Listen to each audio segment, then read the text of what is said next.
Start करते हैं फिर इलेक्ट्रिक डाइपोल से। हाँ, इलेक्ट्रिक डाइपोल लिख लो, इलेक्ट्रिक डाइपोल,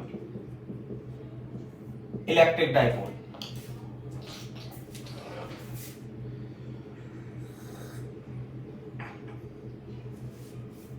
इलेक्ट्रिक डाइपोल हमने बता दिया था आपको, है ना।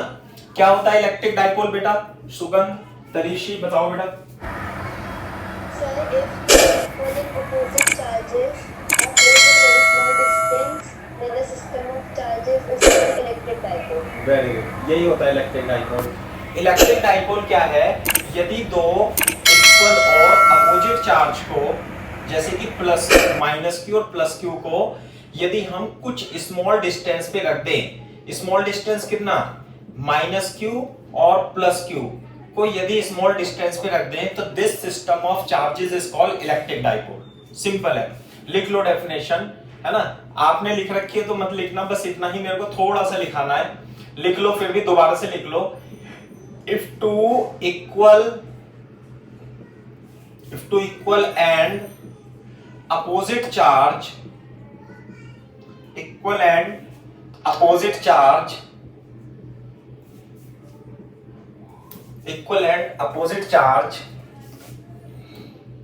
are placed at very small distance,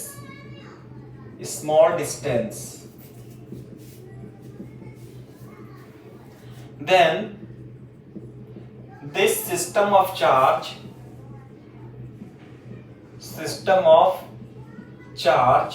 is called electric dipole, यही है, ये इलेक्ट्रिक डाइपोल है। माइनस क्यू और प्लस क्यू को 12 के बीच में रख दिया, 12 डिस्टेंस पे रख दिया, तो ये क्या सिस्टम कहलाएगा? इलेक्ट्रिक डाइपोल कहलाता है।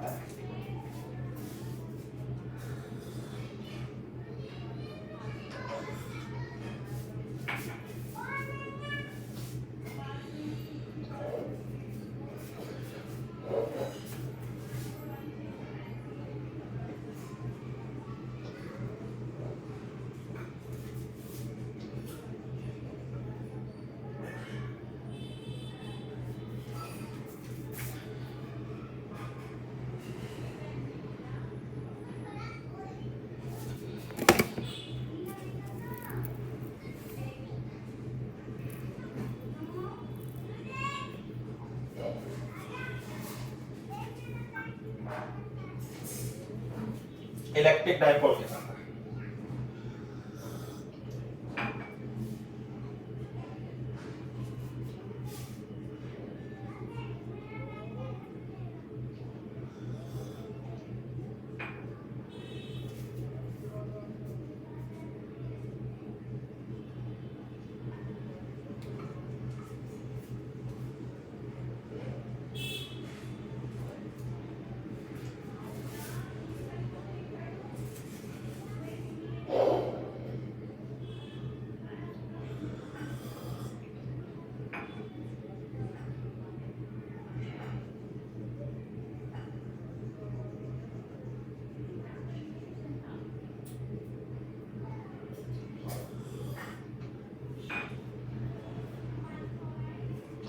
कर लिया भाई कॉपी?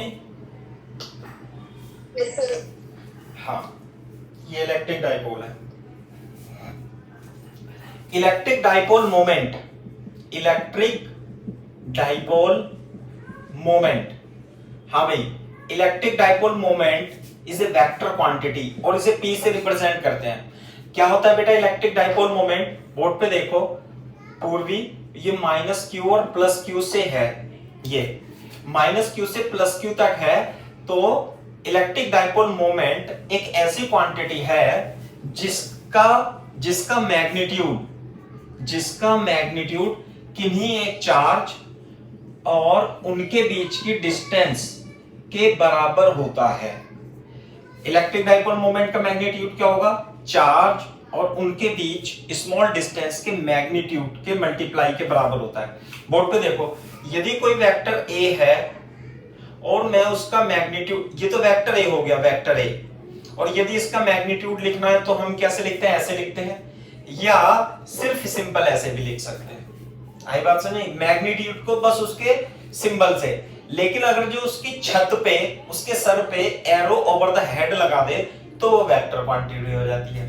ये है डाइपोल मोमेंट। डाइपोल मोमेंट का मैग्नीट्यूड क्या है? Q × 2L। तो मैं सिंपल P = 2Q × L लिख सकता हूं। ये मैं इलेक्ट्रोस्टैटिक्स में पढ़ा चुका हूं, फिर से आपको रिवाइज करा रहा हूं। What is electric dipole moment? लिखो।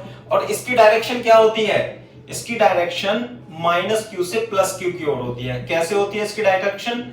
-q से +q की ओर, है ना। इलेक्ट्रिक डाइपोल मोमेंट ऐसे लिख लो, it is a vector quantity, it is a vector quantity, it is a vector quantity and its magnitude is multiplication of product of charge and distance between them. Yeah. It is a vector quantity and its magnitude, इसका magnitude किसके बराबर होगा? Q × 2L. This is the magnitude. And चलो लिखो, इसे बनाओ।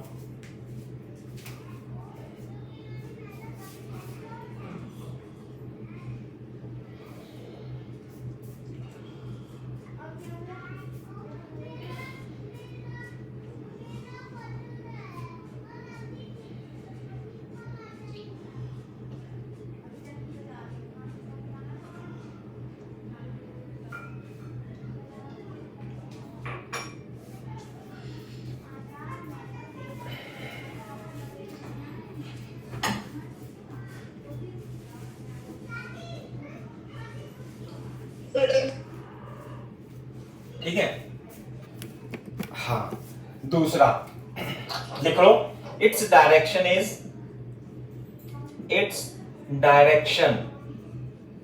Is from negative charge to positive charge. इसकी जो डायरेक्शन रहेगी वो नेगेटिव चार्ज से पॉजिटिव चार्ज, ये रहेगा dipole moment. Its direction is from negative charge to positive charge. Negative charge से पॉजिटिव चार्ज तक इसकी डायरेक्शन रहेगी।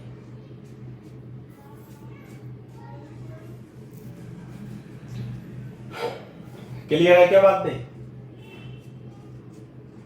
Yes sir. ठीक है। अच्छा, यूनिट बता सकते हो उसकी? यूनिट इसी के नीचे लिखना। यूनिट क्या होगी? SI unit of electric dipole कितना होगा?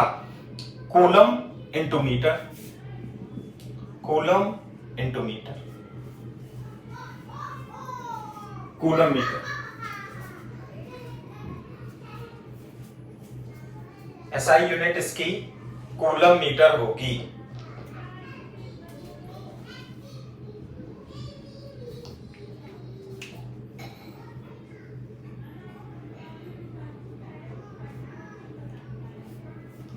सही है भाई? ये हो गया इलेक्ट्रिक डाइपोल। केमिस्ट्री में भी पढ़ा होगा आपने इलेक्ट्रिक डाइपोल।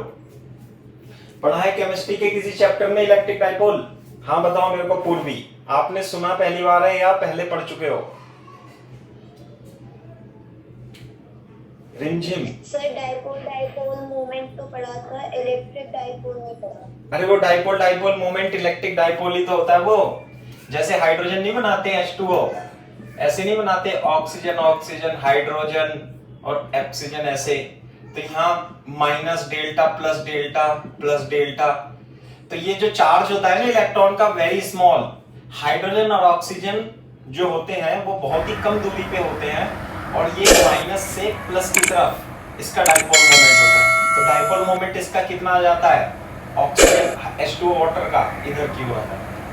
तो ये वही है डाइपोल मोमेंट, है ना।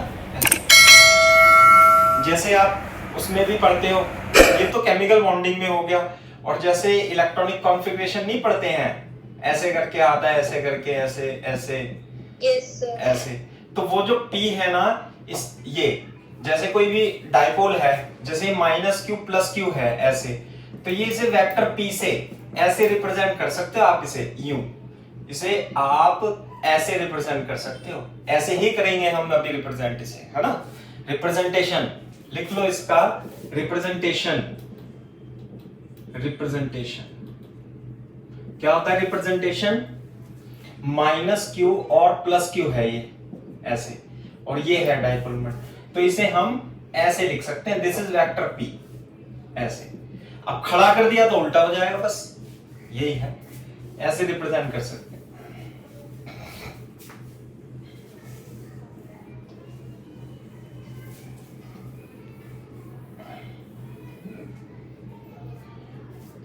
अच्छा, अभी हम क्या करने जा रहे हैं, इलेक्ट्रोस्टैटिक पोटेंशियल पढ़ने जा रहे हैं डाइपोल के कारण, फिर पोटेंशियल एनर्जी भी पढ़ेंगे। इस चैप्टर में हमने इलेक्ट्रोस्टैटिक पोटेंशियल पढ़ा है, इलेक्ट्रोस्टैटिक पोटेंशियल एनर्जी पढ़ी है। अब इलेक्ट्रिक डाइपोल जो बना है दो चार्ज से मिलकर के बना होता है। अब इसके कारण हम पोटेंशियल और पोटेंशियल एनर्जी दोनों फाइंड करेंगे, ठीक है। तो उसे फाइंड करने में हमें क्या, एक फॉर्मूले की जरूरत पड़ेगी, साइन रूल और कोसाइन रूल, है ना। वैसे तो मैंने 11th में बच्चों को पढ़ाया था, लेकिन क्योंकि पता नहीं आपने पढ़ा है नहीं पढ़ा है, तो देखो sine rule, sine and sine rule, पहले साइन रूल लिखते हैं। साइन रूल किसी को पता है भाई, sine rule A B C, ये ट्राइंगल है, ट्राइंगल में ये एंगल ए कहलाता है, ये एंगल बी कहलाता है, ये एंगल सी कहलाता है। ए के सामने की साइड ए कहलाती है, बी के सामने की साइड बी कहलाती है, सी के सामने की साइड सी कहलाती है। इसे आप रफ में लिख लेना, ये आपके चैप्टर का कोई पार्ट नहीं है, लेकिन यूज तो होना है इसमें, है ना, तो आप कहीं भी लिख सकते हो।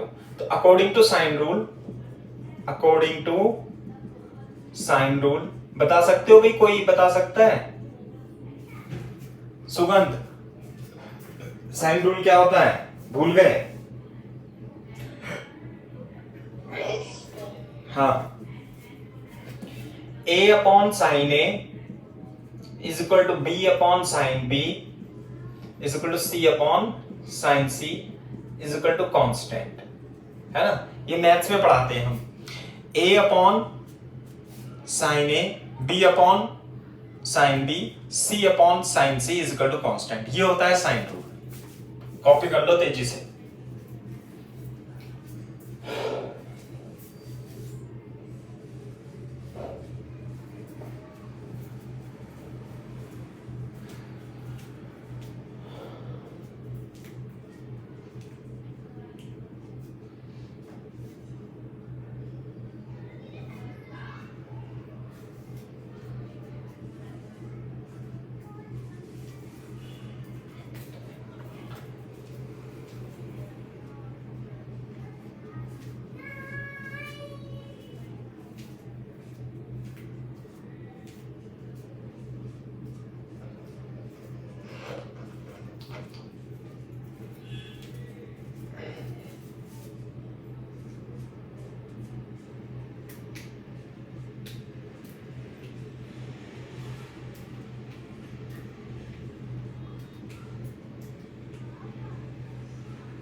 सडन। अच्छा, एक रूल तो साइन रूल हो गया, एक रूल होता है कोसाइन रूल। कोसाइन रूल, देखो कोसाइन रूल क्या होगा, मान लिया ये हमारे पास त्रिभुज है, ट्राइंगल ए बी सी, ये ए के सामने की साइड ए, बी के सामने की साइड बी, सी के सामने की side C.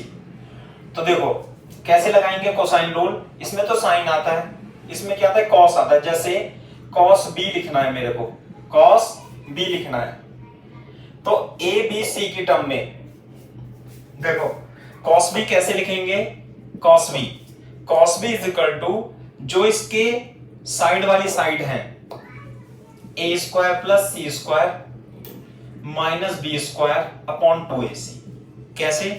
cos b is equal to जो एडजेसेंट साइड है उसका square A square plus C square minus जो अपोजिट साइड है minus B square upon 2a into C. ये आता है cos b। बोर्ड पे देखो, अभी लिखो मत cos a, हमें अब cos a लिखना है। cos a तो इसकी एडजेसेंट साइड क्या है बेटा? b और c, और अपोजिट साइड a, तो क्या लिखूंगा? B square plus C square minus A square upon में क्या लिखूं? सोनी, पूर्वी, बताओ बेटा।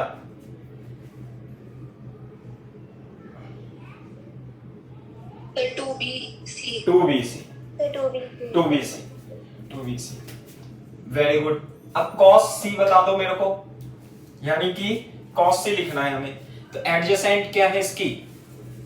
एडजेसेंट साइड है, मैं इधर बी स्क्वायर माइनस, हाँ, cos a is equal to A square plus B square minus C square upon 2ab।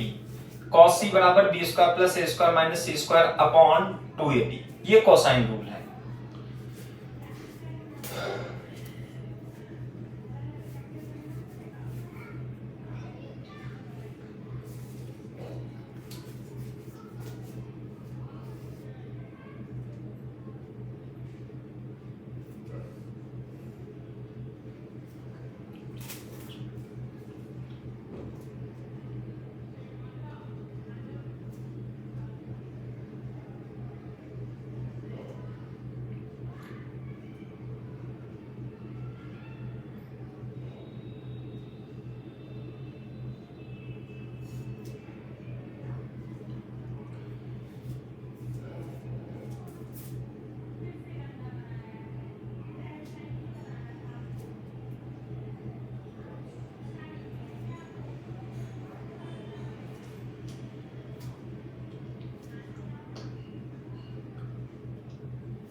ठीक है।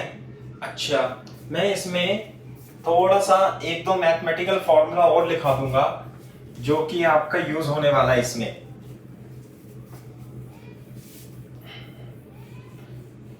देखो वो क्या होगा, बोर्ड पे देखो, जो cos थीटा होता है, फॉर्मूला क्या होता है?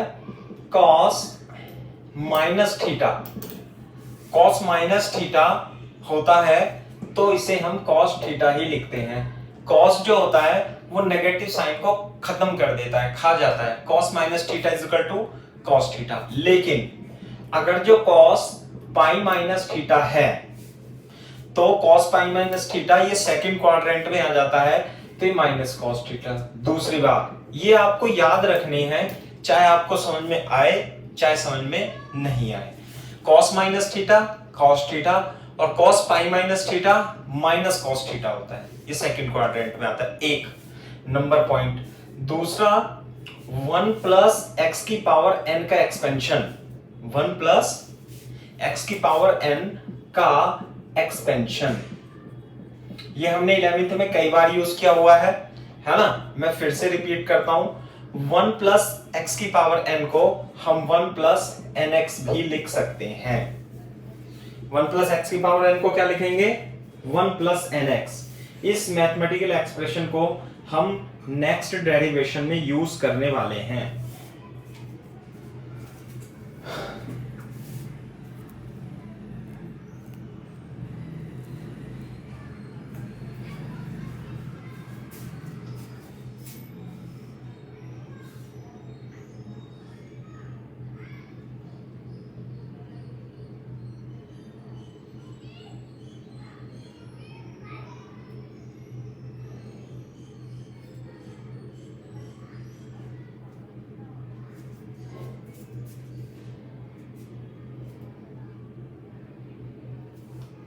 हो गया भाई?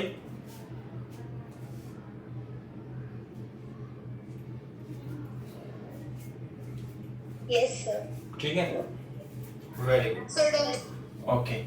चलो, तो ये जो मैंने चीजें थी ये आपके मतलब इस चैप्टर में नहीं है, जनरल मैथमेटिक्स है, लेकिन ये मैथमेटिक्स आपको आनी चाहिए तभी आप ना डेरिवेशन कर पाओगे। तो अब हेडिंग डालो, लिखो potential, potential due to, potential due to an electric dipole, electric dipole. हम इलेक्ट्रिक फील्ड तो पढ़ चुके हैं इलेक्ट्रिक डाइपोल के कारण पिछले चैप्टर में, अब हम पढ़ेंगे पोटेंशियल एनर्जी एंड पोटेंशियल। तो पहले है हमारा topic potential due to an electric dipole.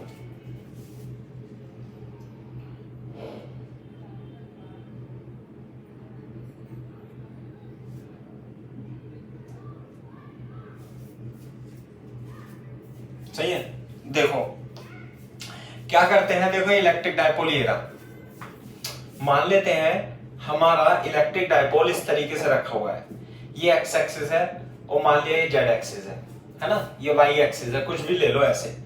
यहाँ पे एक माइनस क्यू रखा है और यहाँ पे एक प्लस क्यू रखा है, दो चार्ज रखे हैं और दोनों के बीच की डिस्टेंस को हम कितना मान लेते हैं, 2a मान लेते हैं। कितना मान लेते हैं बेटा, 2a मान लेते हैं, ठीक है। तो इलेक्ट्रिक डाइपोल क्या हो गया, ये बन गया हमारा इलेक्ट्रिक डाइपोल। और इसका सेंटर कहां पे इलेक्ट्रिक डाइपोल का, ओरिजिन पे, ये क्या है ओरिजिन, है ना। तो late assume, assume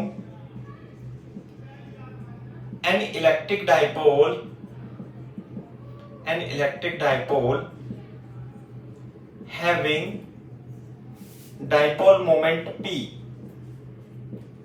dipole moment P is placed center at its origin, is placed at origin as shown in figure, as shown in figure। हमने क्या माना, ये एक इलेक्ट्रिक डाइपोल है ऐसे, और ये इसका सेंटर जो है ओरिजिन पे है।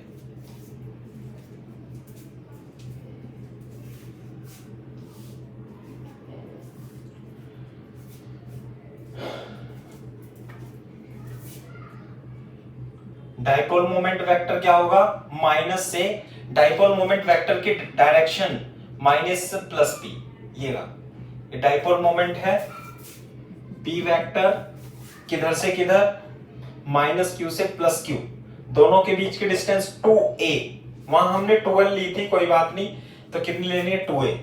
तो ये डिस्टेंस कितनी हो जाएगी बेटा, a, ये कितनी हो जाएगी a, और ये कितनी हो जाएगी, इसे ओरिजिन मान लेते हैं, ये भी कितनी हो जाएगी, ये भी a,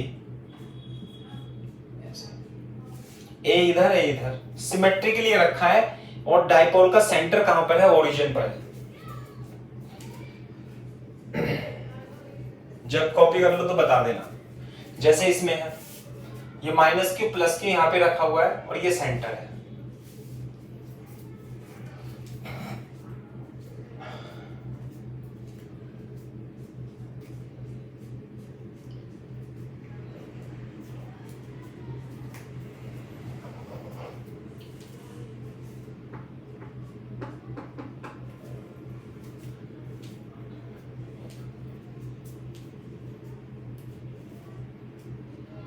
Done, sir.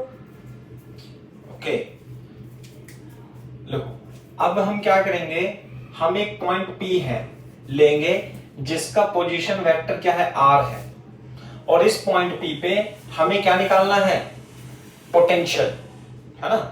And A point P, and A point P whose position vector is vector R, where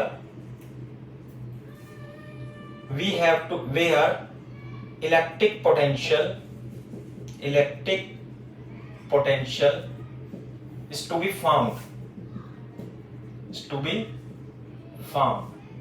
इस पॉइंट पर हमें इलेक्ट्रिक पोटेंशियल निकालना है, और इस पॉइंट का पोजीशन वेक्टर क्या हो गया, आर हो गया, सही है।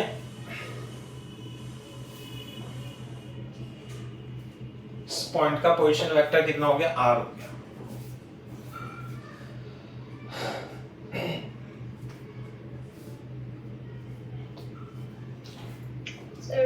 ठीक है, बोर्ड पे देखो, मान लेते हैं ये एंगल हमारा थीटा है थोड़ी देर के लिए, तो इस पॉइंट पे पोटेंशियल, किसी पॉइंट पे पोटेंशियल अगर जो मान लिया ये प्लस क्यू चार्ज है और इस पॉइंट पे पोटेंशियल R1 दूरी पे आपको निकालना है, तो क्या लिखोगे, के क्यू अपॉन R1।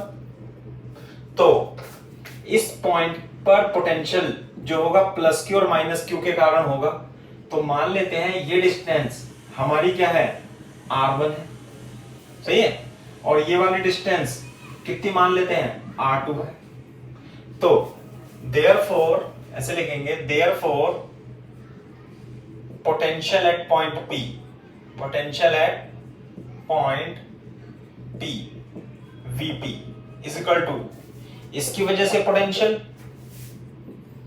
प्लस इस वाले चार्ज की वजह से पोटेंशियल, देखो 1/4πε0 q अपॉन R1 प्लस, अब इसकी जगह इसकी वजह से तो माइनस हो जाएगा क्योंकि माइनस है, minus 1/4πε0 q upon R2 q upon 4πε0 1/R1 minus 1/R2, ये आ जाता है पोटेंशियल एट पॉइंट P। इसमें किसी को डाउट हो तो पूछ सकते हो बेटा।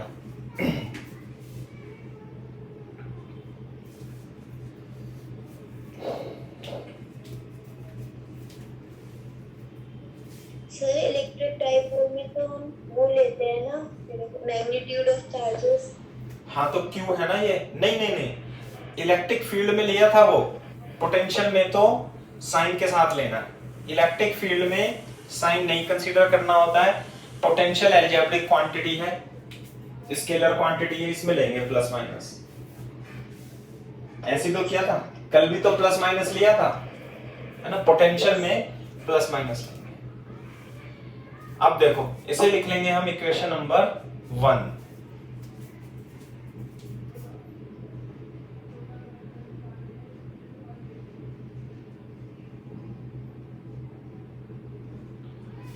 हाँ भाई सही है।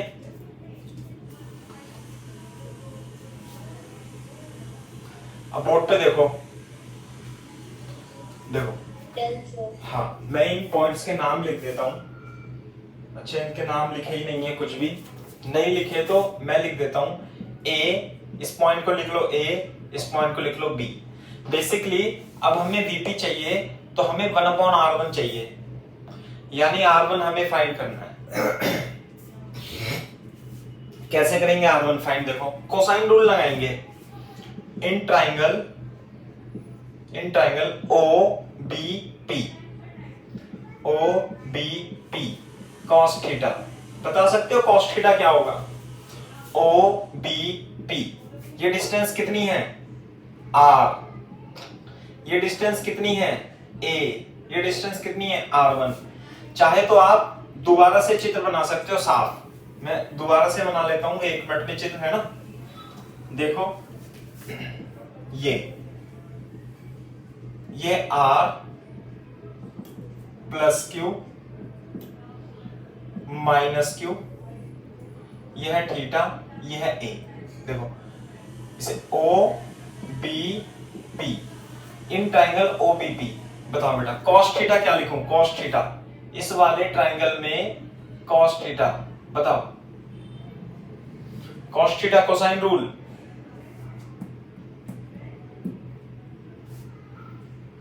एडजेसेंट साइड कौन सी है इसकी, ये लंबाई कितनी है हाँ sir A² plus R² minus R1² upon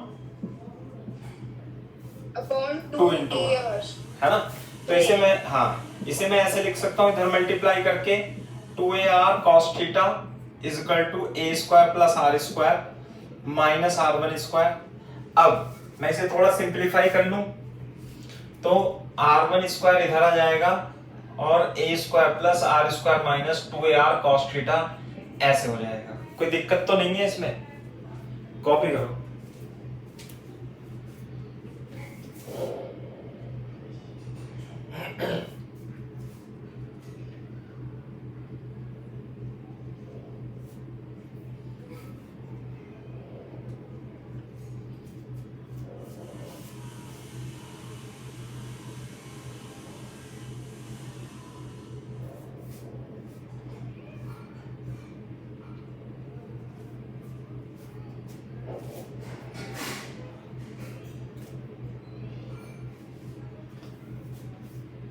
Sir. ठीक है। दूसरी बात, एक इसमें बात ये ध्यान रखने वाली है कि जो डाइपोल के बीच की डिस्टेंस होती है, वेरी स्मॉल डिस्टेंस होता है ना, ये 2a, वेरी स्मॉल डिस्टेंस, ये r से बहुत छोटा होता है। ये जो a है इसकी तुलना में a is very very less than r, सही है।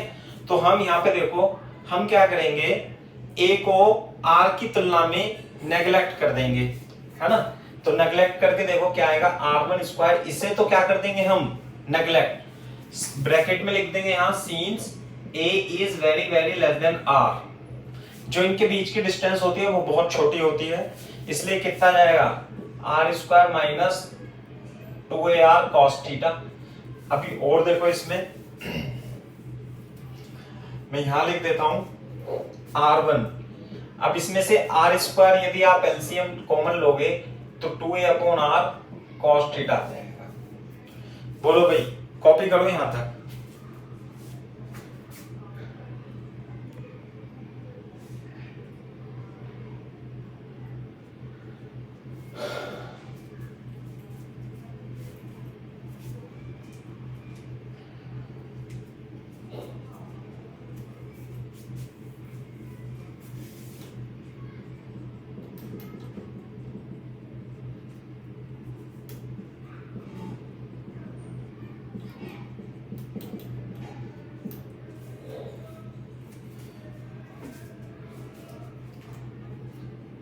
Sir. सही है भाई, ये है। अब बोर्ड पे देखो, हाँ, अब मैं क्या करूंगा, इसे 1 अपॉन r1 स्क्वायर इसका टू 1 अपॉन r स्क्वायर, है ना, और इनवर्स ले लेता हूं मैं ऐसे करके।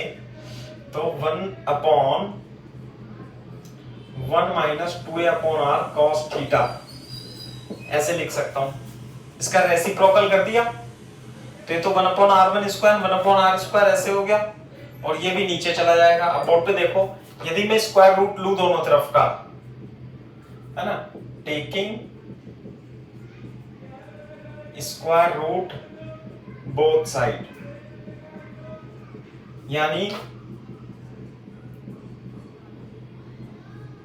1 माइनस 2ar cos थीटा की पावर 1/2। ये बताओ ये 1/2 आया नहीं आया? देखो एक्स स्क्वायर यदि a है तो x is equal to a की पावर 1/2 हो जाता है स्क्वायर रूट लेने पे।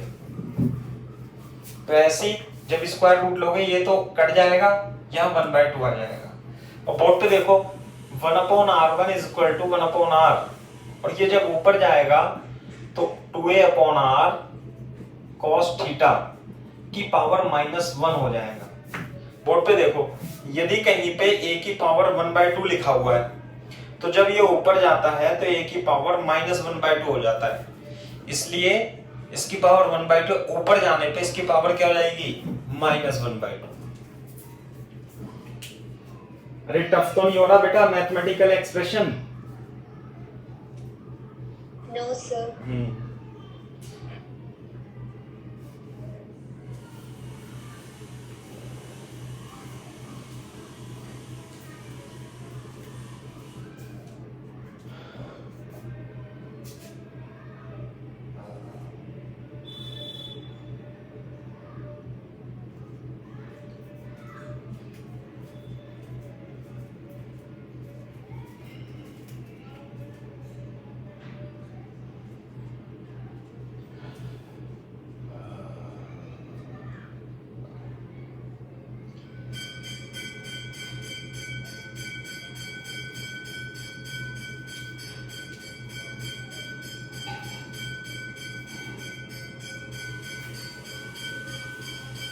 Done, sir. हाँ भाई, अब देखो, अब समय आ गया है हमें उसका लगाने का। क्या बताया था मैंने, 1 प्लस एक्स की पावर n को हम 1 प्लस n इंटू एक्स लिख सकते हैं। इसमें देखो 1 upon R one is equal to 1 upon R तो है ही, ये क्या है 1 प्लस एक्स की पावर n। बेटा इसमें n क्या है, n है इसमें -1/2, ये रहा ना n। तो इसकी मल्टीप्लाई अंदर हो जाएगी, क्या ये कूद के अंदर आ जाता है, nx हो जाता है, समझे। तो इससे मल्टीप्लाई हो जाएगी 1/2 की, तो मैं इसे लिख सकता हूं -2a r cos theta into -1/2, ऐसे लिख सकता हूं। ये बात बताओ, ये इस बात समझ में आती है नहीं आती है। पावर गायब हो जाती है, इसकी और इसकी मल्टीप्लाई हो जाती है बस, तो इसकी और इसकी मल्टीप्लाई होगी, पावर गायब हो गई। तो देखो 1 upon R 1 minus minus plus, और 2 से 2 कट जाएगा, देखो 2 से 2 कट जाएगा, तो plus a upon R cos theta आ जाएगा, यह 1 अपॉन आर।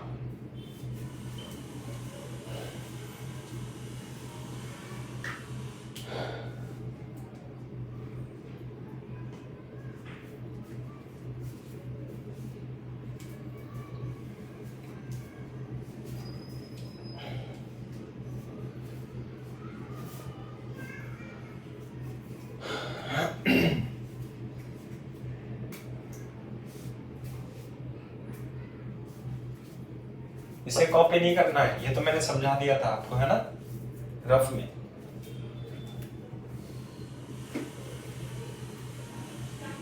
सोनी, पूर्वी, आपको समझ में आ रहा है बेटा ये? Yes, sir. हाँ।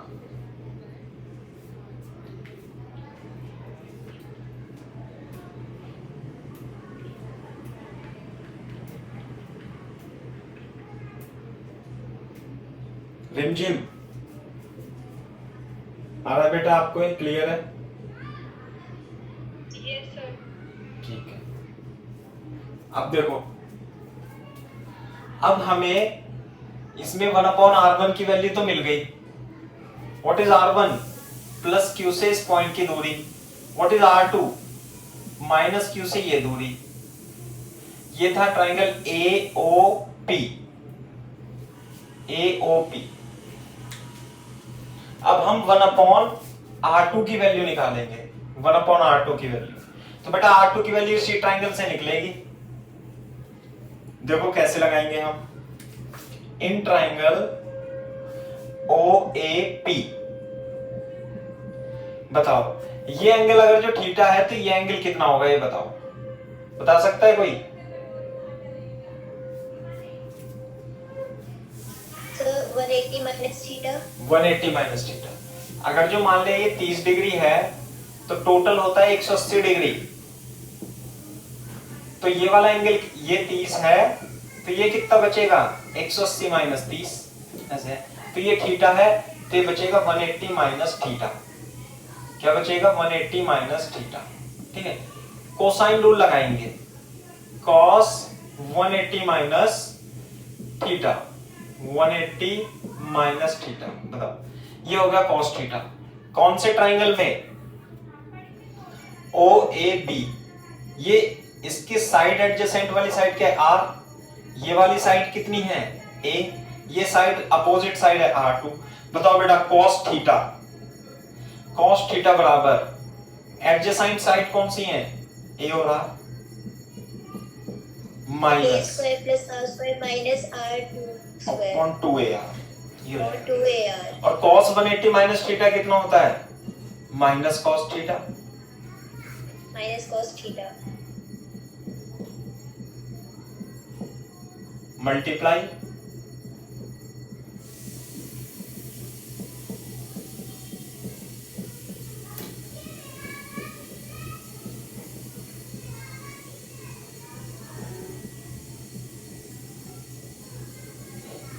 या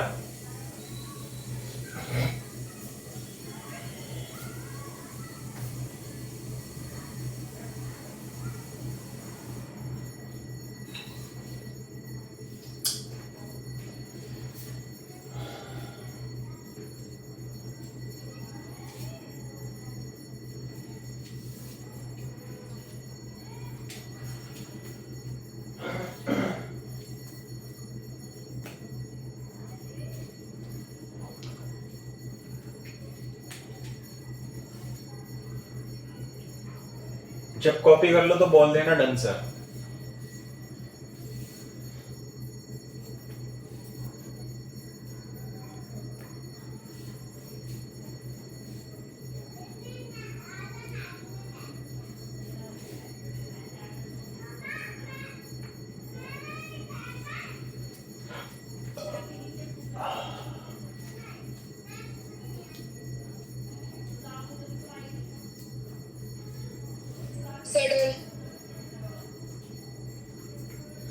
तो ये तो वैसे ही बन रहा है, देखो जब ये एक्सप्रेशन लिखा था इसके लिए तो कैसे बना था, यहां पे था r1 square a square r square minus 2a cos theta, ऐसे ही था भाई।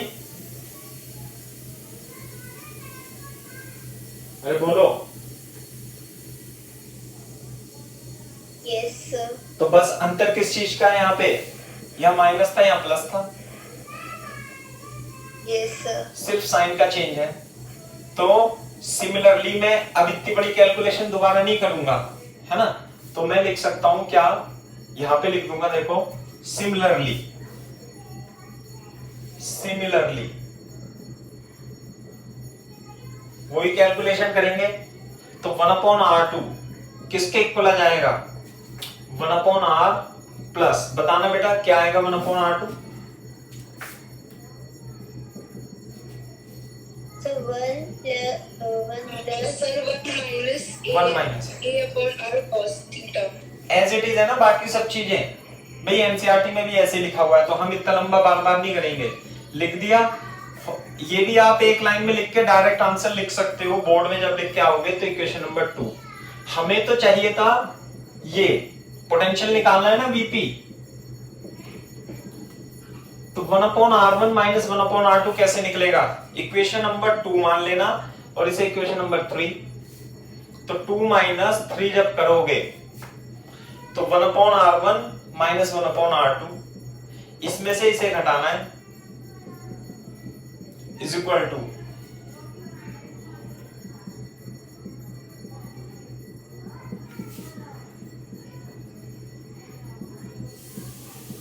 ये लाइन बताओ मेरे को, ये वाली लाइन और ये लाइन क्लियर है या नहीं है। Yes sir.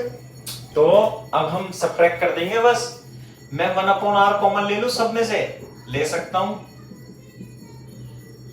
माइनस है तो माइनस की मल्टीप्लाई, ये इससे कट गया, कितना बचा 2a cos theta upon r square. r square क्यों आएगा, एक तो r यहां पे है ही और एक अंदर है, तो ये आ जाएगा 1/r1 माइनस 1/r2 की वैल्यू आ गई 2a cos theta upon r square, 2a cos theta upon r square.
सही है। तो इसे हमने इक्वेशन नंबर 1 डाला था, तो अब इसकी वैल्यू हम इसमें रख देते हैं। Therefore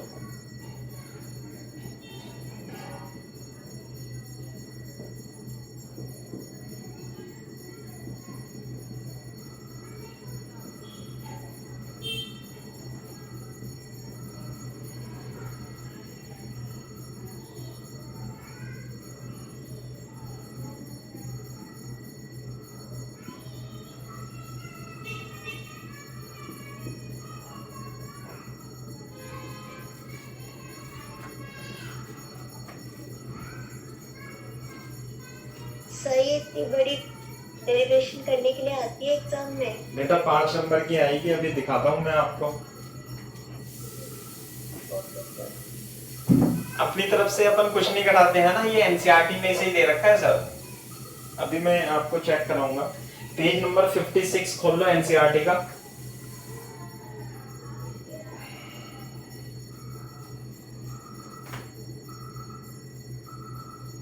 yes sir. हाँ, तो electric potential due to dipole लिख रखा है ना, और इससे ऊपर का तो सारा मैंने पढ़ाई दिया था आपको। तो मैंने इसलिए तब नहीं कराया था क्योंकि ये काफी टफ है, लेकिन कराना तो पड़ेगा ही, लेकिन इतना भी टफ नहीं है।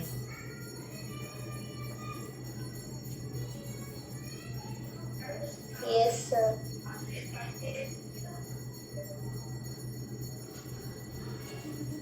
जब कॉपी कर लो तो बता देना।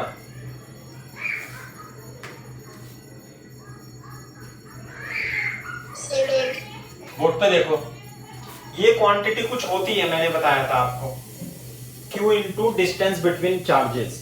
क्या होती है ये? Electric dipole moment.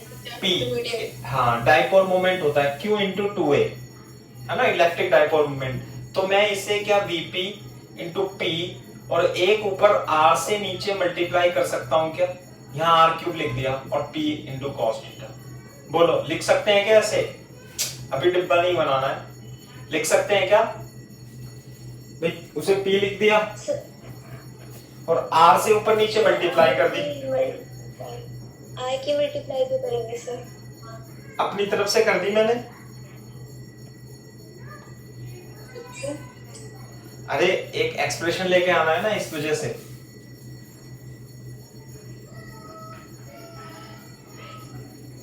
Okay okay. हाँ, कैसे? बोर्ड पे देखो इस तरीके से, आर के ऊपर नीचे आ दिया, आप मल्टीप्लाई कर दोगे। चलो इसमें नहीं कर रखी तो करनी तो पड़ेगी अपने को, है ना।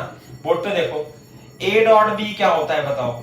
ए dot B, A B cos theta होता है ना, ए डॉट बी। बोर्ड पे देखो, ये वेक्टर है P। अब आप यहाँ पे ऐसे लिख लेना, देखो ये वेक्टर है P और ये वेक्टर है R। ये है पॉइंट P से बनाना क्षेत्र को, और दोनों के बीच एंगल कितना है? थीटा। एक वेक्टर P, एक वेक्टर R, तो दोनों के बीच का dot product P dot R कितना होगा? PR cos theta. सही है क्या? इसलिए VP को हम क्या लिख लेंगे? Vector P dot vector R upon 4 pi epsilon not into R। ये होता है वेक्टर फॉर्म में, इसलिए मैंने R से ऊपर नीचे मल्टीप्लाई कर दी।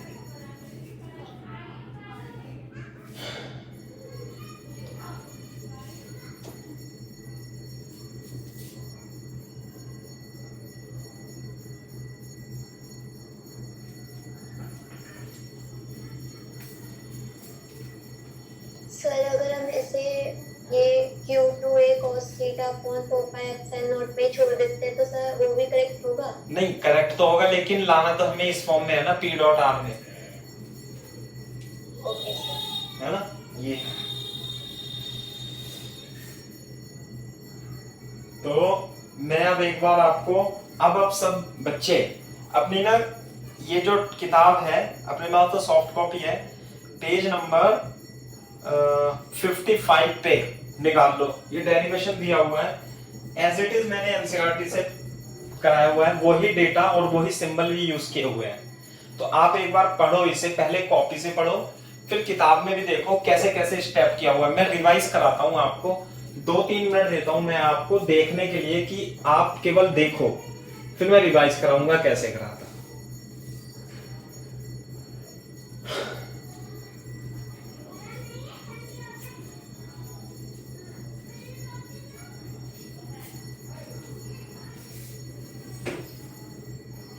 एनसीईआरटी लेकर के बैठा करो रोजाना।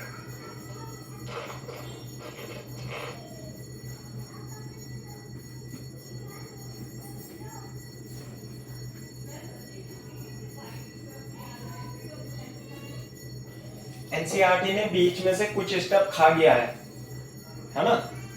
या हो सकता है कि अपने कराने का तरीका थोड़ा सा डिफरेंट है, इसने सारा तो लिखा नहीं है, लेकिन अल्टीमेटली एक्सप्रेशन तो वही आए हैं, है ना।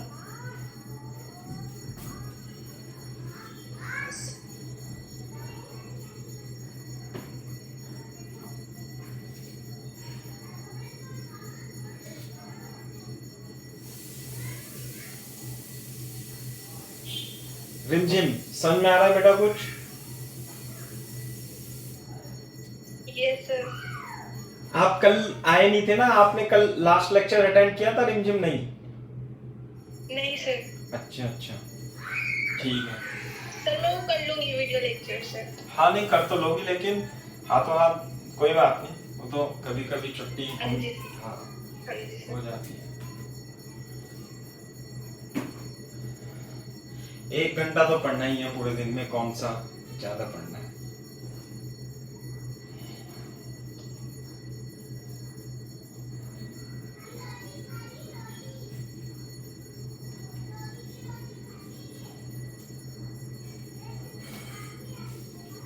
क्लियर है भाई? कुछ अंतर नजर आ रहा है क्या किताब के फॉर्मूले में और हमारे फॉर्मूले में?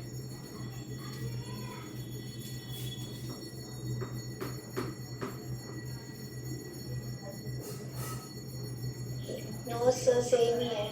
हाँ सेम नहीं, थोड़ा सा तो अंतर है, लेकिन हमारा भी सही है, किताब का भी सही है ना। This is also correct. तो यही है। तो आज के लिए तो इतना ही काफी है। कैसे किया मैं उसे दोबारा से बता देता हूं। हमने इसमें मेरी तरफ देखो, एक तो कोसाइन रूल लगाया है, एक यूज किया हुआ है 1 प्लस एक्स की पावर n का 1 प्लस nx में, ये यूज किया हुआ है। और हमें निकालना था पोटेंशियल। हमने ये पोजीशन वेक्टर मान लिया r, यहां से दूरी मान लिया r1, ये हो गया r2। तो हमारा काम है इस r1 को, यहां पे पहले पोटेंशियल लिखा v1 प्लस v2, तो पोटेंशियल ये आ जाएगा। अब हमारा काम है 1/r1 और 1/r2 की वैल्यू निकालना और उन्हें सबट्रैक्ट करना। तो उसके लिए हमने इस ट्रायंगल में क्या लगाया, कोसाइन रूल। इससे 1/r1 की value 1/r1 minus 2a cos theta आ गई थी। इसी तरीके से जब इसमें कोसाइन रूल लगाओगे तो सिमिलरली आप लिख भी सकते हो 1 प्लस 2a cos थीटा, है ना। 1 प्लस 2a अपॉन कितना था r, ये आ गया था। तो मेरे को ये याद हो गई, मेरे को ये याद हो गई, आपको भी याद हो जानी चाहिए जब डेरिवेशन कर रहे हो। और दिस माइनस दिस फिर आ जाएगा, उसके बाद कर देना। तो ये वैल्यू याद कर लो तो ज्यादा बेटर है। एक बार वहां पे इतना नहीं लिखना है कोसाइन रूल, ये रूल अब किताब में तो नहीं लिखा है, आप लिख दोगे तो अच्छी बात है, क्योंकि आया तो एक्चुअल वहीं से है। आप डायरेक्ट याद कर लो 1/r1 और 1/r2। कोसाइन रूल तो लगाना ही पड़ेगा। थीटा ये 180 माइनस थीटा, अब cos 180 minus theta minus cos theta, ये भी यूज करना है।